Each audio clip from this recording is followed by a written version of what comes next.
All right, how do you get along with your neighbors? Hopefully you live in perfect harmony, but sometimes little problems might arise and can get under your skin, obviously. For tips on how to navigate tricky situations effectively and really keep the peace, etiquette expert Julie Blake-Como is with us this morning. Oh my gosh. Oh my gosh, Lindsey, a sensory experience. It's sensory, right? 'Tis the season. Okay, so let's start with situation number one. I'm gonna paint a couple for you. You are a retired handyman, let's say.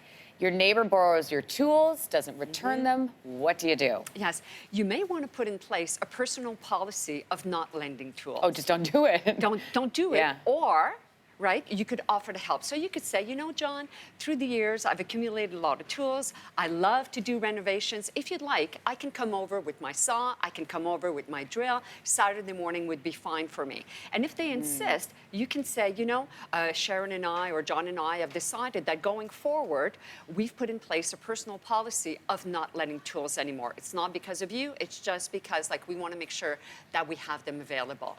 And I see you cringing. Well, because I'm like, well, yeah. P.S., it is totally because of you. Yes. They don't, whatever. Well, yeah, but you have to be consistent, though. Yeah. If you're not going to do it with him, you're not going to do it with the others. But having that personal policy, if they go missing all the time, well, you may want to do that, and you can, or you can offer help. Situation number two. Okay. Your neighbor has 3 kids and a dog. They usually play outside. The dog has taken a liking to your lawn, chooses to relieve itself on a constant basis. How do you get around this one? This one, you want to go adult to adult. You're not going to go to the children. You're not going to try and discipline the dog. It's not your responsibility. So you're going to go to the adult. You're going to say, you know, hi, Lindsey, the summer's back. Nice to see the kids playing outside. When they're out there, the dog is usually with them, and the dog has taken a liking to my lawn. Could you please make sure that they look over the dog while they're out there? I wonder how they do that, though. Maybe there's like sprays that you can get so they won't go in certain areas, perhaps. Yeah, but the children, you know, if they're out there on them by Yeah. themselves, like they're old enough to be able to control the dog, like you'd think so. Right. So, and then it's the adult's responsibility to decide, well, maybe the dog doesn't go when the children play. But Fair enough.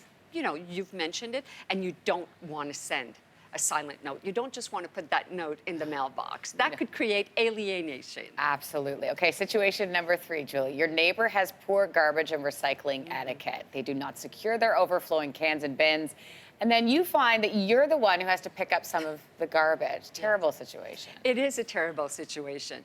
And there are bylaws that have to do with this. So first step, you're going to have adult to adult, homeowner to homeowner conversation. And you're going to say, you know, sometimes it's difficult to secure all the recycling, and at different times of the year, we have more. And if you have a tip yourself, maybe you use bungee cords, maybe you use a brick, you're going to pass on that trick, but you will let them know that over the last few weeks, I've had to pick up a lot. That would be step number 1. Step number 2, in this case, you could refer to your municipality. You could make that call because there's probably a bylaw, so they're going to make sure that they're going to drive around and they could address it. Situation number 4, your new neighbor across the street travels a lot, doesn't do their yard. What do you do? And you don't know the situation, travels a lot, or they may be military or what happens.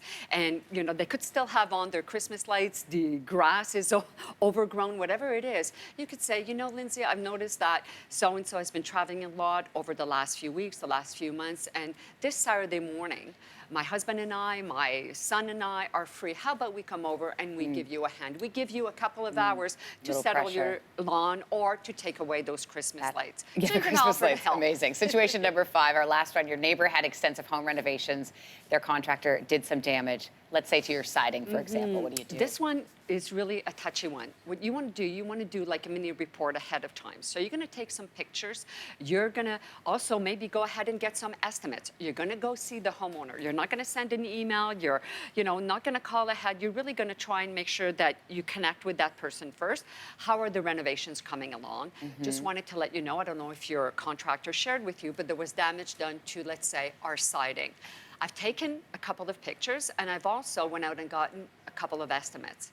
I think, yeah, to present the problem with a solution is always the best way to go. Yes, with the solution. Yes. And when would you have time to discuss it? You're not going to come in there ready to discuss it because there's probably a lot at stake. And maybe that person's going to be shocked that the they may not contractor did not mention it. Thank you so much for being You're here. welcome. It is the season, as we say. Have a great summer. You too. Thanks for watching. If you like this, be sure to subscribe here. And you can check out more Your Morning videos right here.